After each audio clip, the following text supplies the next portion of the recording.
What do progressives and far-right conspiracy mongers have in common? It's not just anti-Semitism. Who are the people seeking to subvert the West, from the right-wingers trying to undermine Trump to the revived left-wing resistance that is leading an insurrection in Minneapolis, as well as the ever-present threat from China and its various allies and business partners like Qatar? Today, on Think Twice, we take a deep dive into this subject with groundbreaking journalist and author Lee Smith, the author of The China Matrix.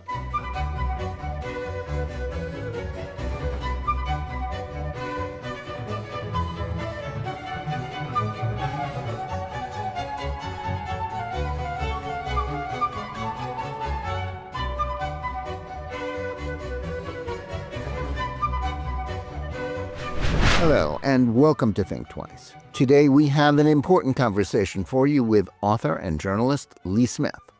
But before we start today's program, I want to remind you, as always, that in addition to Think Twice, there is a Jonathan Tobin daily podcast where I share more news and analysis with you about the most significant issues we're facing today. You can find the Daily Show under Jonathan Tobin Daily on the JNS channel, wherever you get your podcasts. And now to today's program. President Donald Trump has a lot of political opponents. But looking beyond the garden variety cases of Trump derangement syndrome, it's clear that the forces seeking to undermine his administration are composed of more than just the progressive members of a revived anti-Trump resistance. The efforts of right-wing isolationists like Tucker Carlson to undermine his foreign policy agenda is an underreported aspect of the controversy over their efforts to mainstream anti-Semitism as well as hatred for Israel. While the old Pat Buchanan wing of the Republican Party seems to have come back to life and possibly be on the cusp of taking over the GOP after Trump, one question that looms over all of this is what role China, the world's largest tyranny and the primary geostrategic threat to the United States, is playing in efforts to thwart the Trump 2.0 administration. To discuss this and more, we're very pleased to have with us today one of the most important thinkers and writers about both foreign policy and politics around today. Lee Smith is a writer for Tablet magazine and a New York Times best-selling author. Among his published works are his 2009 The Strong Horse, Power, Politics, and the Clash of Arab Civilizations, the 2014 The Consequences of Syria, the 2019, The Plot Against the President, the 2020, The Permanent Coup, the 2024, Disappearing the President, and his most recent work, The China Matrix, the epic story of how Donald Trump shattered a deadly pact. Lee Smith, welcome to Think Twice. Jonathan, thank you so much for bringing me on today. It's a real pleasure. Well, thank you. We appreciate you taking the time to join us. I want to start by asking you about your most recent book, The China Matrix. You've written some really important books on a number of topics, such as The Strong Horse and the others about the plots against Donald Trump. What motivated you to turn to China? At times it seems as if the only thing Republicans and Democrats agree on publicly is that they're concerned about it, yet administrations of both parties have been complicit in enabling it to reach its current status as the main geostrategic threat to the United States. And its role in our economy is so big, it seems almost impossible to know where its influence begins or ends. What should we know about the threat from China, and what is its objective? And do you think the Trump administration's efforts to push back against it are succeeding? Well, you put it exactly right. It's a bipartisan issue. Both Democrats and Republicans over the last half century they're the ones who are primarily responsible for building China into America's number one geostrategic threat, and it's mostly through feeding the Chinese Communist Party billions and billions of dollars, whether that's through the trade deficit, whether that's through allowing fake CCP companies to list on U.S. capital markets.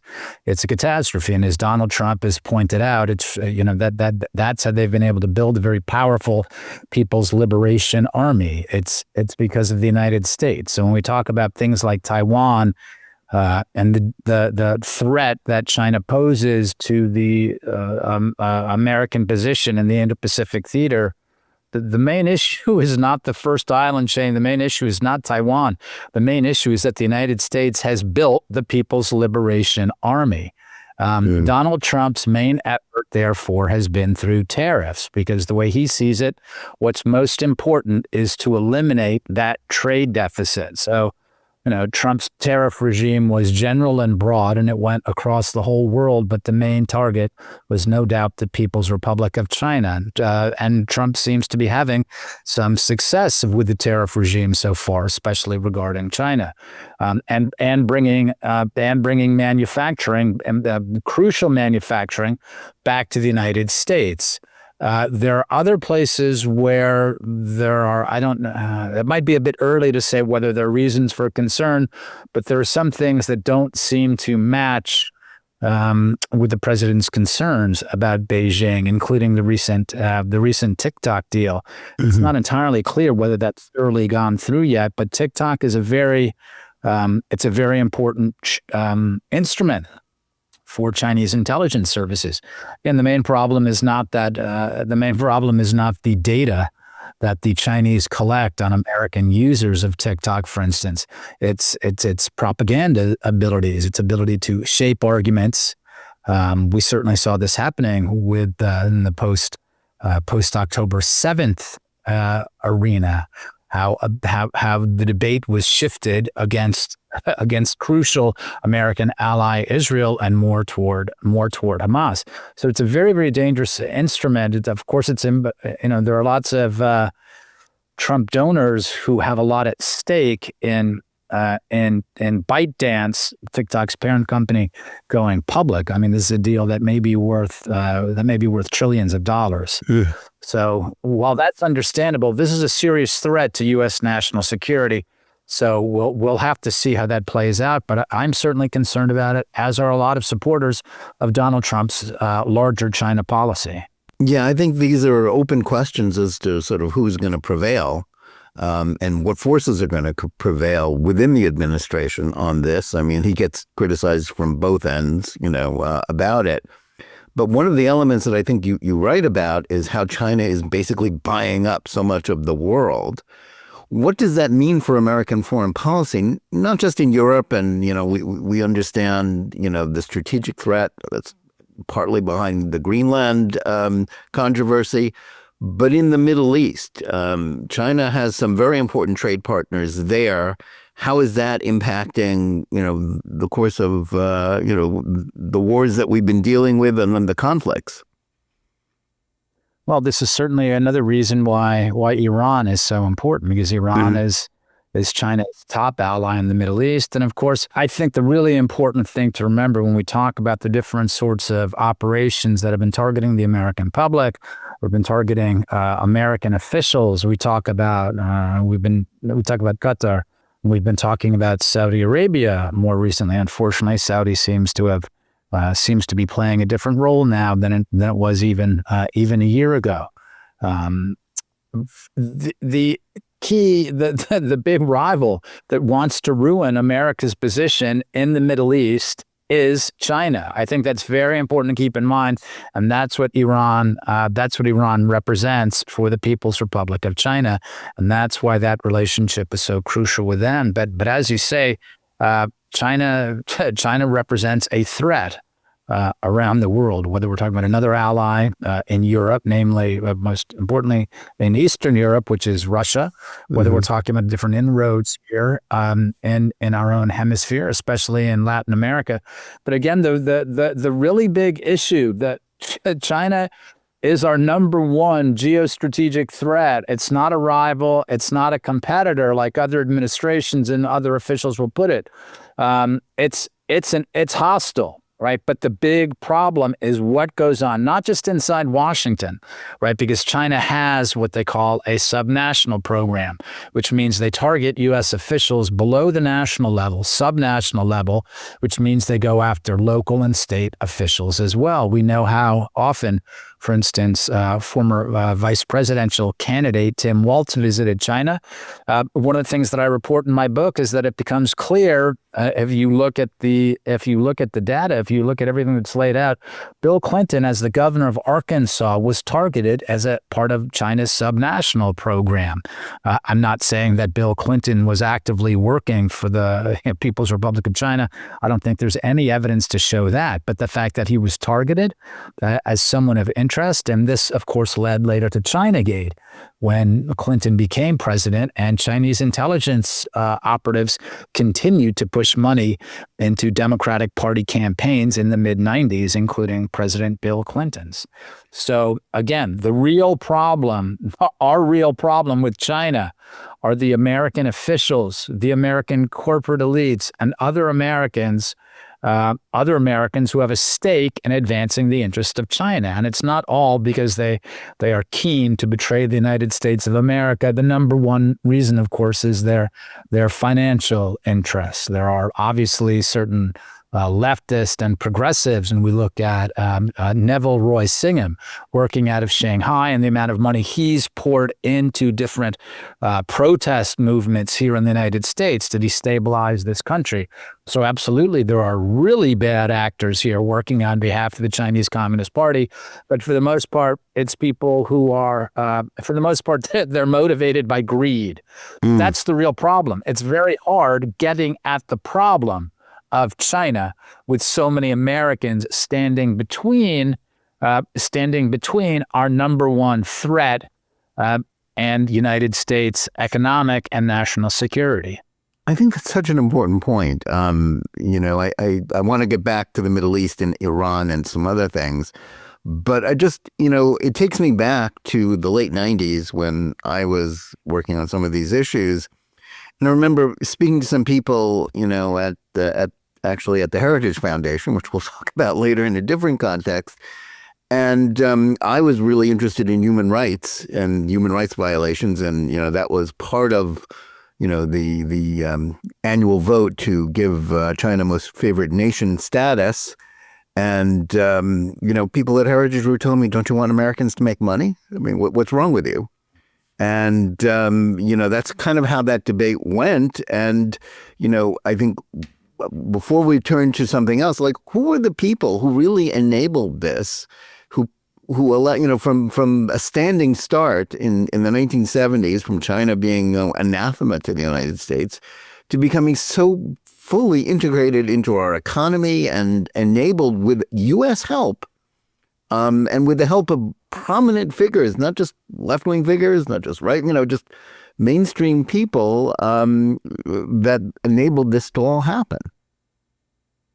Well, the China Matrix, my book, the China Matrix tells the subtitle is the epic story of how Donald Trump shattered a deadly pact. It's been going on for more than half a century now. It started with Henry Kissinger's secret trip to China in 1971, and then Nixon's famous trip in 72, which we call the opening to China, and Donald Trump in a very long interview with him that he gave me for the book. He's one of the few who believes rightly, the way I see it, is that our problems with China began not as things started to spiral out of control, or not when China gained admission to the WTO, but our problems began in 1972 with Nixon and Kissinger's trip. That really validated what the Chinese Communist Party was doing. And let's remember, that trip in 1972, that took place during the middle of the Cultural Revolution, which was another vicious purge of regular Chinese civilians by the government. So the idea that Nixon and Kissinger wanted to treat with that regime that was killing its own civilians, at the same time that it was helping arm the North Vietnamese to kill Americans. So this is a very big deal. The real breaking point, as I describe it in the book, and many other people see it this way as well, was Tiananmen in 1989. Now, when the Chinese killed thousands of civilians in the middle of China at Tiananmen Square. when the Chinese military, the People's Liberation Army. The problem with that was when George H.W. Bush sent Brent Scrowcroft and Lawrence Eagleburger to speak with Deng Xiaoping after the massacre. These were Kissinger's guys, by the way. Mm-hmm. They had worked with Kissinger in government, and then they worked with Kissinger at Kissinger Consultants. So, again, Kissinger was a hugely important figure in this relationship. But the fact is that American policymakers should have seen what this meant. And what it meant was the fact that they opened fire on their own people. Right. This is a crucial point of foreign policy, which actually Donald Trump understands. He writes about it in his 2000 book, The America We Deserve. What it means is if they treat their own people like that, they are not going to honor arrangements with foreigners. And that's precisely what's happened since even before Tiananmen. But Tiananmen should have been the sign, wait a minute, we've made a mistake here. These are bad actors, and there's no way that we're going to be able to trust anything these guys are telling us. And we know that they don't have good designs on our people because they have very bad designs on their own people. And indeed, that's what's happened. And the reason that George H.W. Bush blinked at that point is, again, as you say, Jonathan, it's because of the various corporate interests that were keen to get back into China and do business with the Chinese and make money. And the fact is, it wasn't Americans getting rich. It was a very small cohort of Americans who were getting rich. And this is given, but this should have been observed by everyone who understood what Kissinger was actually doing in China. Kissinger was getting big American corporations meetings in Beijing, right? Mm-hmm. The reason that the Chinese let them into Beijing was because these were big wigs who were able to make a phone call to the White House and tilt policy their way. These same people had a lot of ears in Congress because these are enormous donors, so they have a lot of influence in Washington and throughout state capitals. The idea promoted by the World Trade Organization that all American companies would be able to get into China and make money, and everyone would have a chance of money, makes no sense on the face of it. Otherwise, Henry Kissinger would have negotiated himself out of business. That's how Kissinger made money, by ushering people into Beijing, by getting them across the velvet rope. The premise of the WTO was like, well, now we're all in there. Don't worry about it. Well, so that's what Henry Kissinger was doing. He was eliminating his own position, eliminating the position of his friends. Not a chance. And so We've seen in the last 50 years the dangers of that relationship. Yeah, I think that's exactly right. And that's a really underreported element of recent American history and journalism. And good for you for writing about it. It really bears much more examination. I want to turn back now to something that's in the top of the news. And that's turning back to the Middle East. Right now, it's not clear if the regime in Tehran has succeeded in quelling the protest movement that has arisen against it, just, killing thousands, maybe tens of thousands of people. And it's not clear if the Trump administration is going to follow through on its threats to take military action against it. Where do you see this going right now?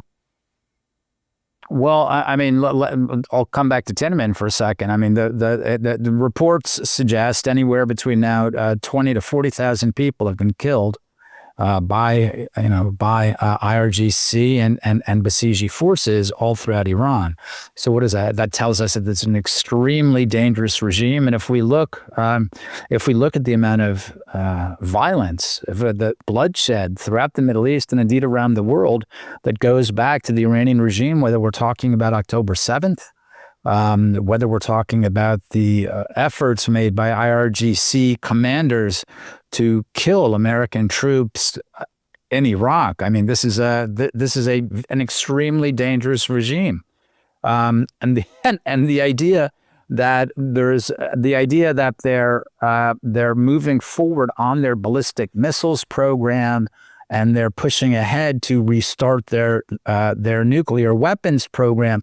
This is extremely dangerous. This is under no circumstances should a regime like this that has caused so much havoc around the world, and again, just to prove it, just to prove how deadly they are, they've killed their own people, between 20 to 40,000. So you ask where the Trump administration is on this, and right now, it appears that there are pieces that are moving into place throughout the region to do something. There's also talk that the administration is willing to negotiate with the Iranians at this point.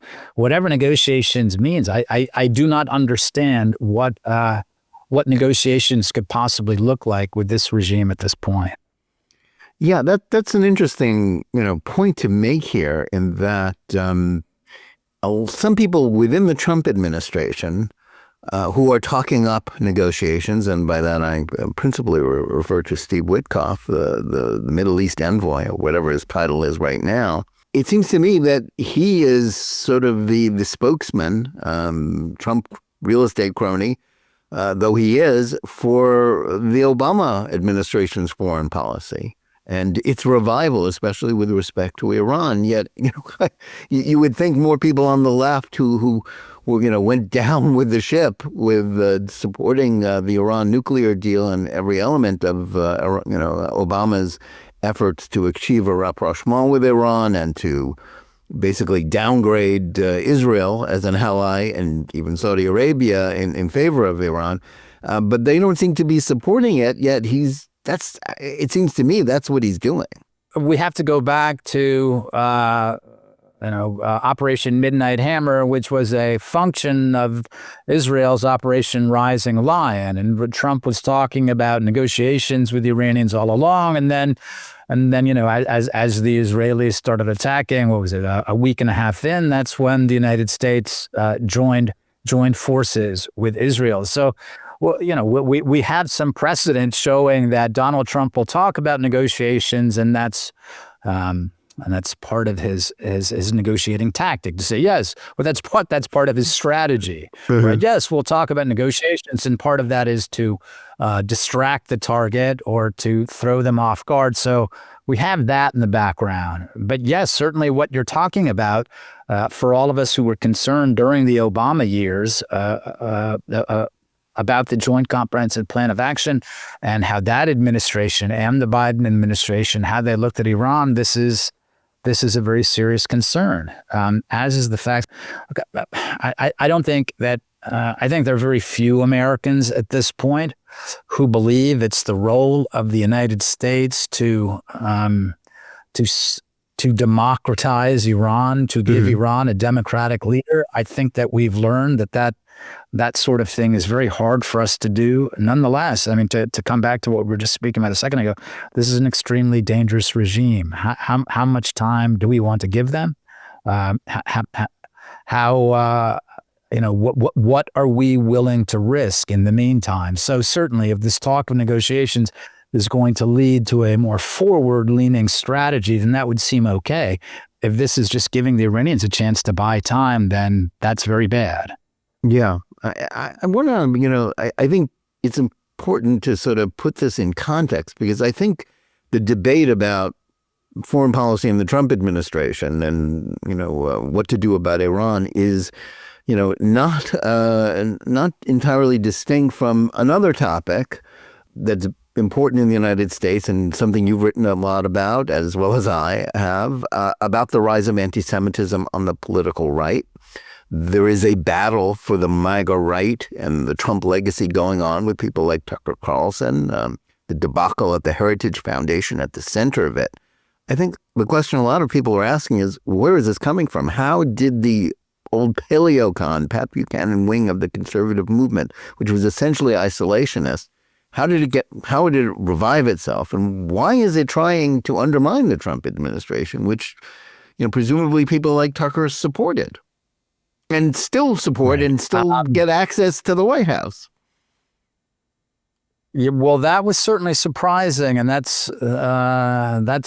was unnerving to a lot of people, because it's not just the fact that Well, I mean, there's certainly, there's the anti-Semitism, the Jew hate, obsession with Jews, obsession with Israel, and so that's very upsetting. When we're talking about certain MAGA social media influencers like Tucker Carlson, who's really at the top of the list.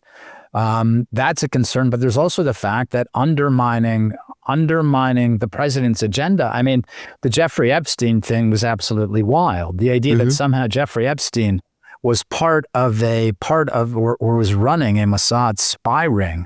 Something that was openly and still is openly talked about by people like Megyn Kelly, who, isn't treated as an extremist, but, still, it's Tucker and Nick Fuentes. She won't disavow them, or Candace Owens. I've written about this several times to explain why this is absolutely ridiculous and why it's not just implausible, why it's impossible. But what has it done? I mean, the actual effect. We talk about the MAGA influencers. What happens on social media isn't really real life, and you have these nuts going off here, and it doesn't. But it does affect things. If you look at how the Department of Justice has now had to deal with the Jeffrey Epstein stuff, there was one former federal prosecutor who's estimating that perhaps 5% of the lawyers, both at Main Justice, totaling Main Justice and the Southern District of New York, the number of DOJ lawyers, hundreds of them, having to review these Epstein documents, it's absolutely insane. So it does have real effect. The Department of Justice is the most important department now for Trump's agenda going forward. The fact that they're being distracted by this absolute garbage is insanely destructive. So on one hand, there's the rhetoric, there's the Jew hate, there's the obsession with Jews, obsession with Israel, but there's also the very practical effects. We're not just talking about the we're not talking about the rhetorical dimension. We're also talking about the practical effect this is having on the United States and Trump's agenda. So yes, it's extraordinarily destructive. And you ask where it comes from. Look, a lot of people have talked about whether there's money coming in from Qatar, whether there's money coming in from Russia or China. I don't think that anyone's produced a lot of evidence to show that that's conclusively the case. In some regards, I think that's the optimistic reading, right? Because I think the really dark reading is the fact that we're just watching a lot of people lose their minds. I remember speaking with the late and great Michael Adine once, and naively, childishly asked him, said, I still don't understand where the anti-Semitism comes from. This was during the George W. Bush years, when you'll remember when the FBI especially was targeting lots of Jews who were working for Bush 43. And Michael, looked at me as if I was very naive and very childish, never scored it. Kind of Michael's way of it. And he said, don't you understand this? There is no logic. There is no reason to it.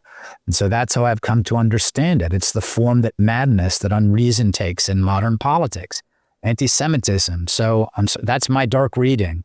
It's not, again, there may be money coming in, but regardless, it has the same effect, right? Even if you can pay people to indulge their poisonous fantasies, right? But those poisonous fantasies still exist, and they'll still indulge them. So I think that's the dark answer that we need to deal with, that there are poisonous people who are working to poison American society. Yeah, well, I think it's clear to some of us that just as there's no real difference really between Tucker Carlson and Zohran Mamdani when it comes to anti-Semitism and hatred for Israel, there's also no difference between Tucker's version of foreign policy on issues like Iran and that of Obama. And I think, it is an eternal question, why do so many people fall for this? But also there's a question, a more, serious question going beyond that is, where does Vice President J.D. Vance fit into this equation? He is right now the person who is in line to succeed the president, not just according to the Constitution, but in terms of the 2028 Republican race. He seems to be on the side of the new appeasers of Iran, if the reporting about that is correct. as well as the people who are, as well as someone who is, declared his neutrality in the debate about anti-Semitism on the right. Where is he going on this, and how is he really calculating that this is in his political interest to take this stance? Let me just come back 1 second. You said that people fall for this policy. I don't think anyone falls for. I think there may be readers of the New York Times during the Joint Comprehensive Plan of Action who said, that sounds like a good idea. Barack Obama says that he's going to make sure that Iran is never going to get a nuclear bomb, and this is the mechanism. And, and then there are other people who have read beyond that. They don't have to read the entire Joint Comprehensive Plan of Action to know that that was all garbage. It was actually the opposite. I think that most of the people, it was designed to be the opposite. It was designed to protect their nuclear weapons facilities. But so I think now the people who are out pushing it, they don't fall for it. I think the main reason they're pushing it is because it's not entirely clear that look, I'm certainly that some of them would like to see Israel destroyed. I think the big thing is to balance, to weaken Israel, right? To weaken both Israel in American foreign policy, as well as Israel, the nation state, to weaken it by Obama's language was about balancing, right? But it isn't balancing. It's a threat, right? And so that's the purpose. So I don't think that anyone's falling for it at this point. So I don't know if that's the position that the vice president has taken. We've seen reports lately that Vice President Vance is supportive of an attack on Iran. Again, we also know that the vice president has a pretty extensive communications network, and maybe it seems convenient for that particular information to be coming out at this time. But yes, Jonathan, I mean, I'm concerned as well, and there are different times when the vice president has said different things that just leave me wondering where he is. You may remember that sequence where he's speaking at a TPUSA event at the University of Mississippi, and he says, well, there are going to be some times when the U.S. and Israel has shared interest, and that's when we should work together. And what was his example? His example is of keeping the Church of the Holy Sepulchre open. Well, I'm Catholic. I'm a Roman Catholic. The fact is that keeping the Church of the Holy Sepulchre accessible to visitors, it's not a national interest. It's perhaps in the interest of factions of certain faiths, but this is not a national interest. So yeah, that wasn't a good answer, and it's going to leave lots of people. It left lots of people wondering to what extent J.D. Vance understands the role that Israel plays in American interest, in advancing American peace and prosperity in a vitally strategic region of the world. So yes, I'm concerned as well, as I am concerned about certain of his friendships.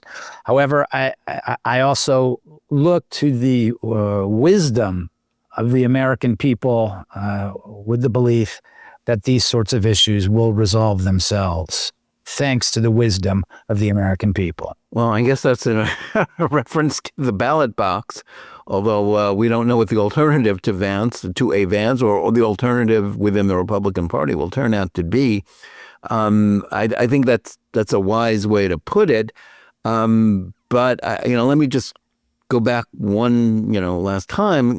Where do you see the role that Tucker Carlson seems to play? I mean, at times it seemed as if he was the court jester at Mar-a-Lago, and not to be taken that seriously. But his ability to sort of remain within the inner circle of the administration while, obsessively, not merely just obsessively attacking Israel on basic, he'll platform anybody who say anything bad about the Jews or about Israel. But he's been attacking the Trump administration's basic foreign policy, and yet, he's still welcome in the White House and in the Oval Office. How does that even work? As I said, I think it's a concern for lots of people. Look, he attacked the Republican Party's most loyal conservative base, and that's evangelicals. He said, I hate no one more than them. He's attacked the Republican Party, saying, I don't see how I can support them anymore. So yes, it's a very big concern that the White House is giving access to a person who's made it very clear that he's going after their agenda, and he's going after them, and he's going after Republican officials as well as Republican voters. There's another big concern as well, and that's this. There was a study that came out recently showing that even people who listen to Tucker Carlson or Candace Owens or Nick Fuentes, their ideas about Israel and foreign policy weren't really shaped that much by Tucker Carlson. The numbers were relatively small.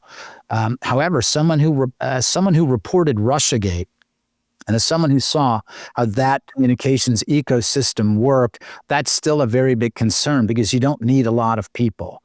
All you need are certain influential people at important choke points, right, to make a lot of trouble and to influence others and how that's going. So the numbers that people are putting up, look, I never believed that most of the Republican Party or even most of America or even half or even a quarter, are anti-Semites. I don't believe that. Just being an American, speaking to people, walking around our great country. But just because the numbers are smaller than many people believed previously, that's hardly any consolation. Again, because this is a very poisoned and poisonous ecosystem that we're seeing on a lot of the right with the podcasters. And you see how this picks up. You mentioned Megyn Kelly before, right?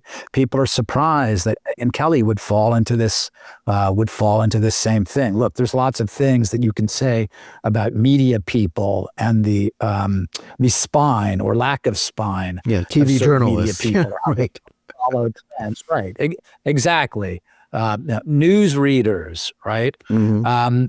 But yeah, I mean, I'm betraying again, my print, background. But yeah, well, this is. Look, I'm going to stick up for a colleague and friend here, Barry Weiss. Mm-hmm. Barry is great. She hardly needs me to stick up for her. But when Megyn Kelly was going on and attacking her about, well, what does she know about it? It's like, everyone knows how broadcast journalism works, right? Even shows like 60 Minutes, what do?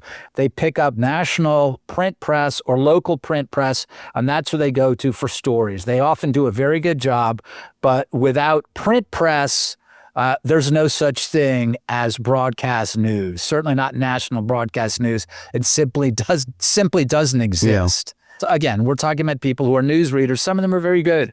Right. Some of them we appreciate an awful lot, but it's hardly any surprise that someone with Megyn Kelly's reputation, there's a lot of people who say, I'm pro-Israel, I'm pro-Jew, I'm pro-this, I'm pro-that. All right. That's where Megyn Kelly is. But look, the fact is that it has become a trend, and that is shaping the way that some people see the world. It's very bad. It's dangerous to our society.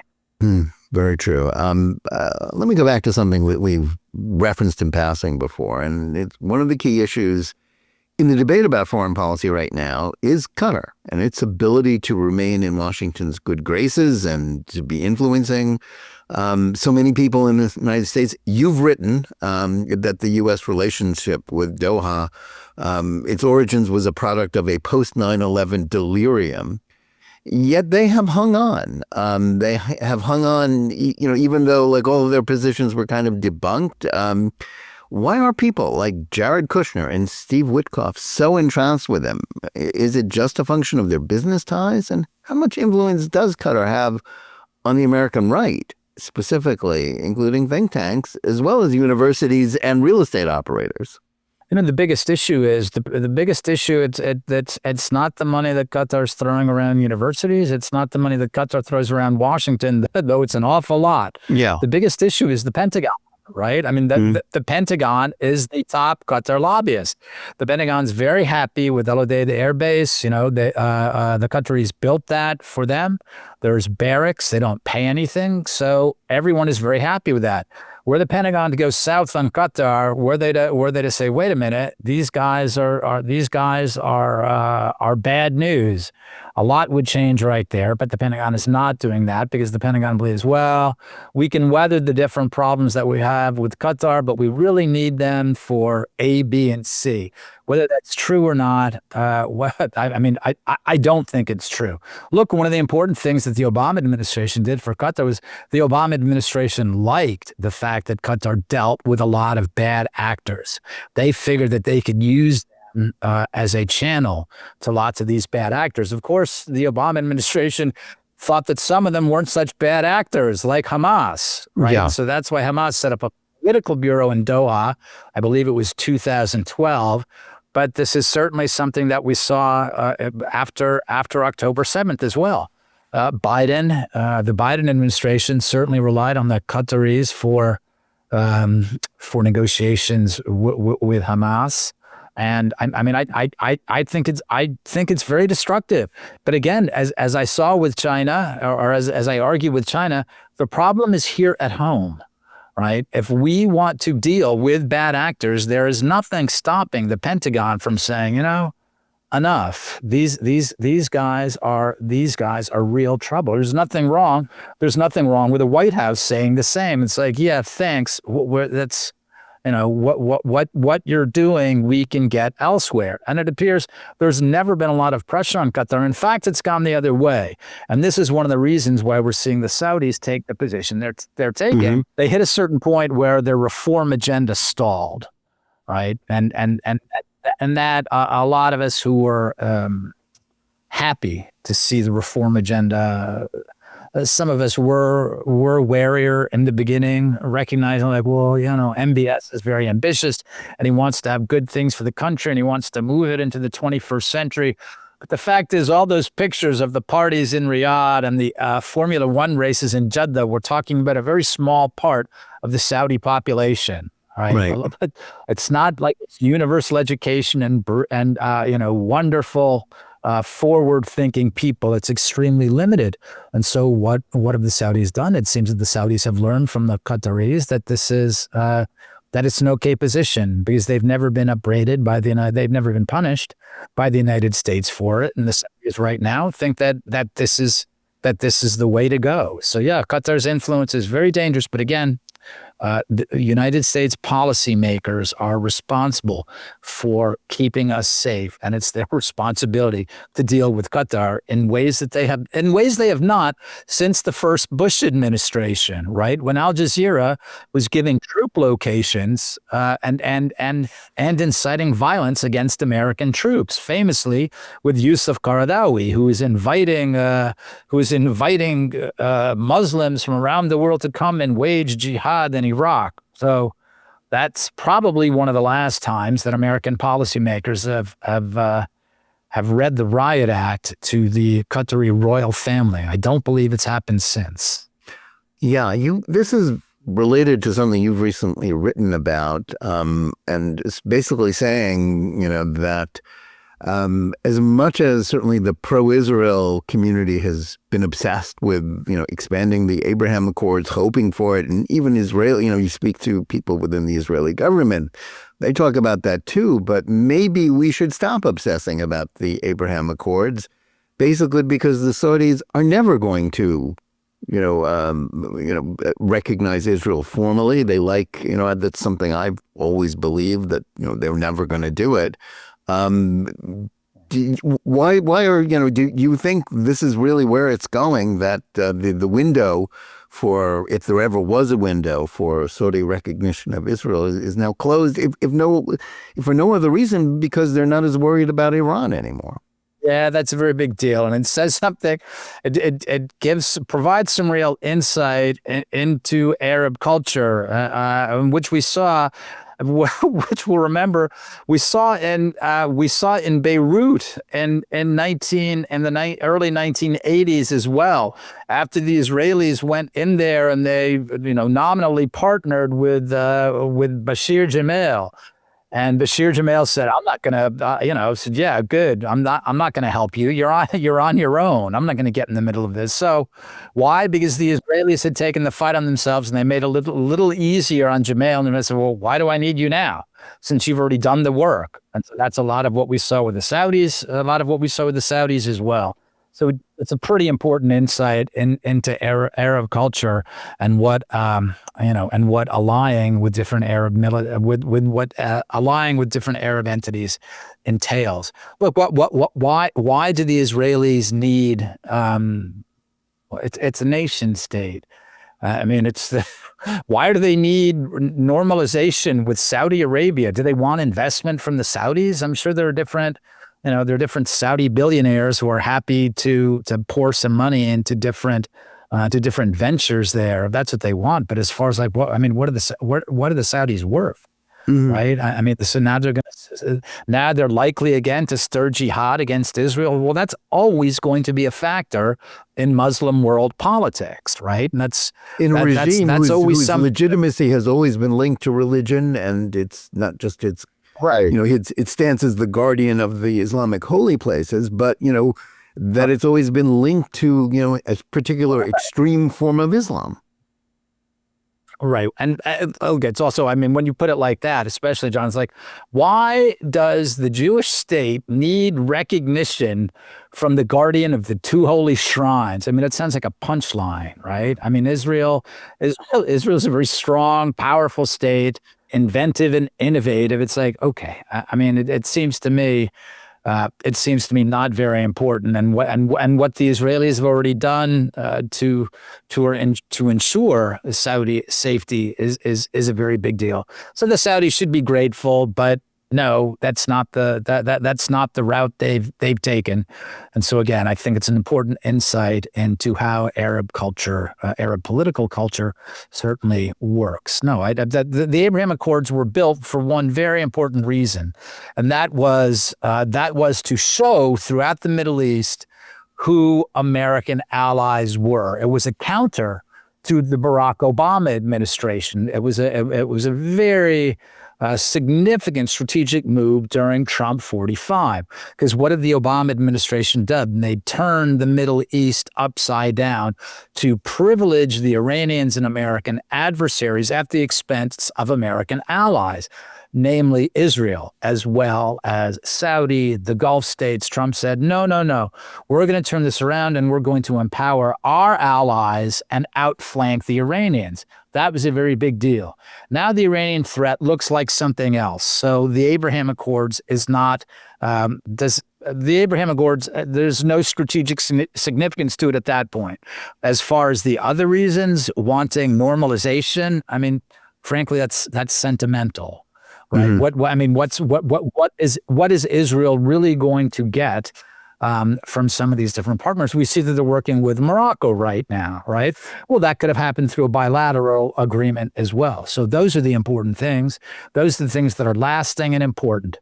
The idea that the Saudis are not going to normalize relations with the state of Israel is again, for me, it's not that big a deal. And, it's the Saudis' loss, and the government of Israel, if the Saudis ever want to come back and normalize it, they should make the price exorbitantly high. Mm-hmm. Yeah, I think that's true. I think it's, kind of a hangover from the old New Middle East. You call it sentimentalism. I call it sort of millenarianism that, with Shimon Peres, the late Shimon Peres, and this idea of a New Middle East. How many times are we going to hear that in our lifetime? The New Middle East. It's like that.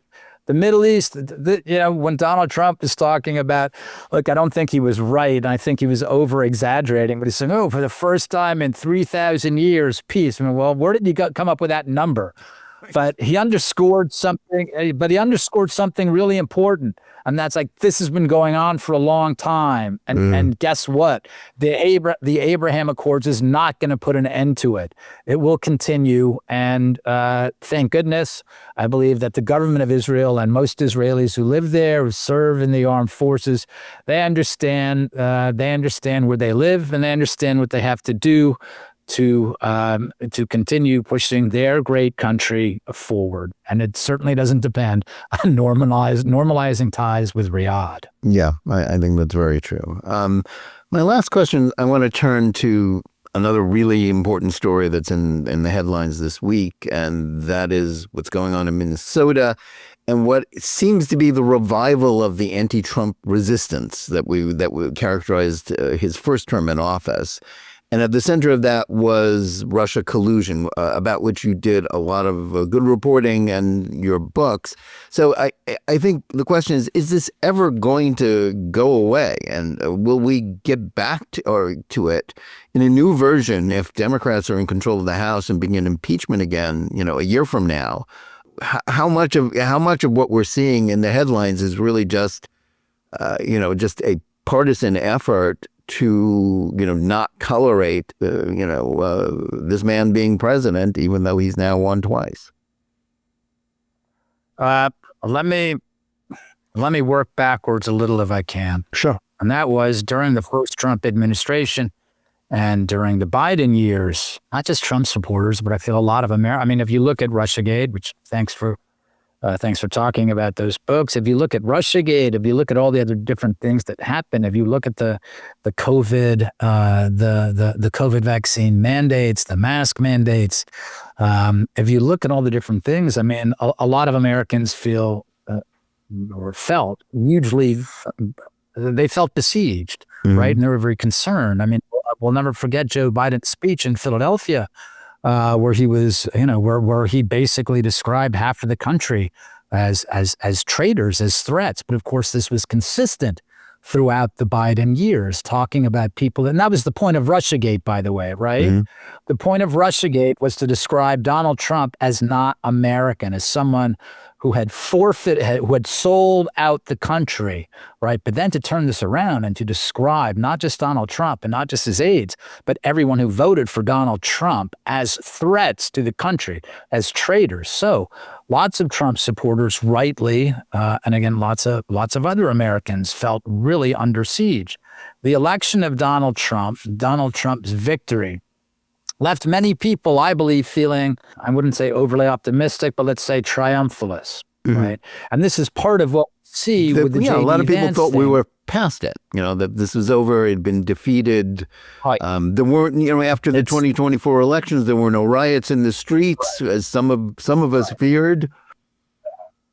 Yeah, that was a triumphalist attitude. It's very important for, again, it's not, people wanted, maybe that's an unfair description. People wanted relief and they felt relief after Trump's election. Good. None of these bad things that we felt are happening. Maybe they finally accommodated themselves to the fact that Donald Trump won the election and we can get on with business as usual. We can close the borders. We can make America normal again, because fundamentally that was Trump's mandate.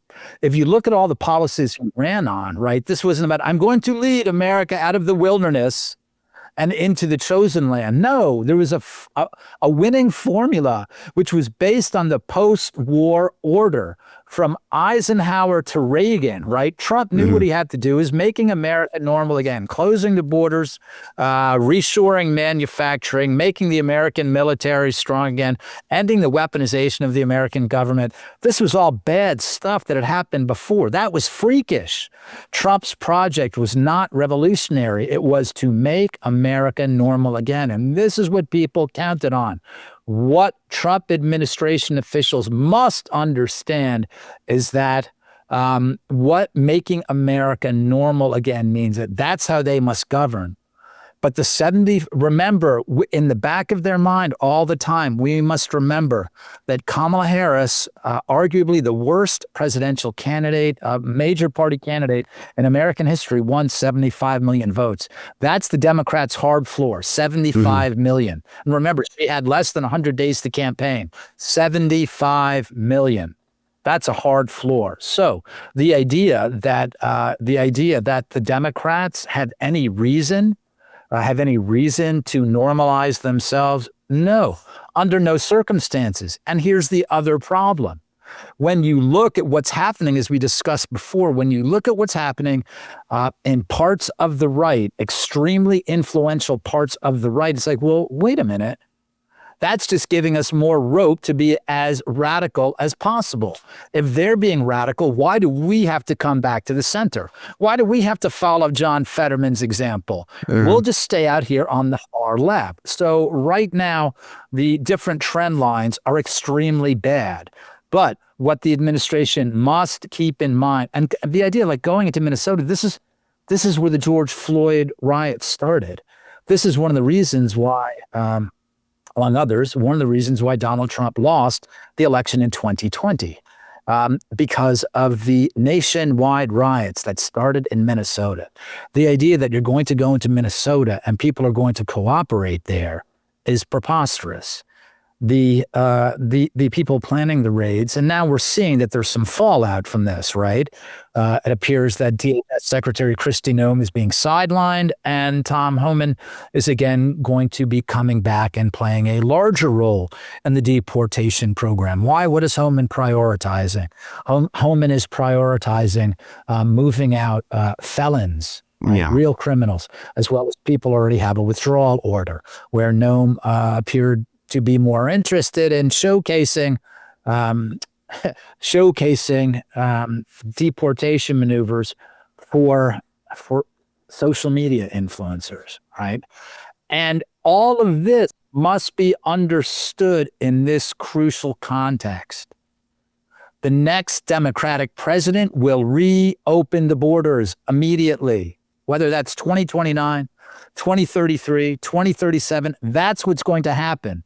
There is only one chance of that not happening because there is no legislation, no appropriation, no regulation that will stop a President Gavin Newsom or a President AOC from reopening the borders. There's only one thing, and that's Donald Trump convincing American voters, the tens of thousands or hundreds of thousands of swing voters who regularly decide our elections, that America is a better place when it's normal, when our borders are closed, when our military is strong, when the Department of Justice and the FBI aren't targeting regular American citizens. That's what they have to do. They have to convince those people. And so that's how what happened in Minnesota needs to be understood. Everything has to be done strictly by the book. It doesn't mean that you have to give the radicals pride of place, or you have to surrender to them. No, you must win. But you must remember how you win is crucial, because that's what's going to decide America's future. That's what will decide the fate of our children and grandchildren. What's happening in this very short time span of 3 years. Any blunders are likely to be extraordinarily costly. Yeah, I think that's very true, and I think that's an important note for us to end on. Lee, thanks so much for joining us today. How can our audience find out more about your writing and follow your work? First of all, thanks very much for having me here today, Jonathan. I really appreciate it. I hope they'll get a copy of my new book, The China Matrix. The publisher is Center Street, but they can certainly order it from Amazon, Barnes & Noble, or go to their independent bookseller and request it if it's not already on the shelves. I'm on Truth Social, also on Twitter, and Lee Smith, DC. I think it's an important book about China. It's an important book about American foreign policy generally, what the history of that issue is, and what the future is supposed to look like. Yeah, I agree. I do recommend it. We also want to thank our audience. Please remember to tune in every day for Jonathan Tobin Daily Edition, which you can hear wherever you get your podcasts. And whether you're listening to us on one of those or watching us live on Facebook or X or on the JNS YouTube channel, please like and or subscribe to JNS, click on the bell for notifications, and give us good reviews. Please write to us at thinktwice@jns.org and let us know where you listen or watch the show and what you think about it. And remember, keep reading and thinking for yourself, and we'll see you again next week.